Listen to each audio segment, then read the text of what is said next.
This is a wood powder. And in the lands where the carbon content is very poor, this section of my garden doesn't have much carbon content. It's more. So the weeds also you can make out from the weeds what is the condition of the soil. The nice soft weeds are not coming, neither the very harsh weeds. So it's an in-between kind of patch of the garden. Because this euphorbia, it doesn't come in very harsh soils, neither in very soft carbon-rich soils. It comes in the intermediate zone. So if you see lot of this euphorbia, it's called Bedi Soppu in Kannada. It causes loose motion. So also it's a laxative. So this one, if you see lot of it, it's a intermediate, neither here nor there. That is not, soil is not fully carbon rich, but not desertified also, in between. And then along with that some this Cynodon dactylon,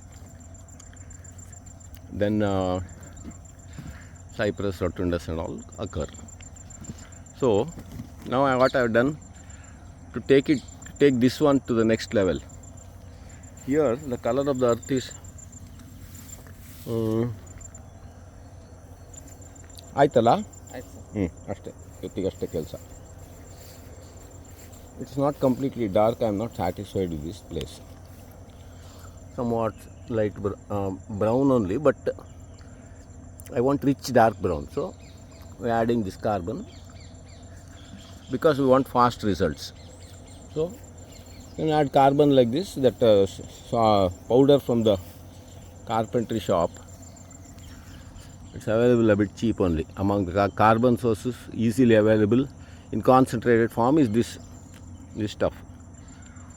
So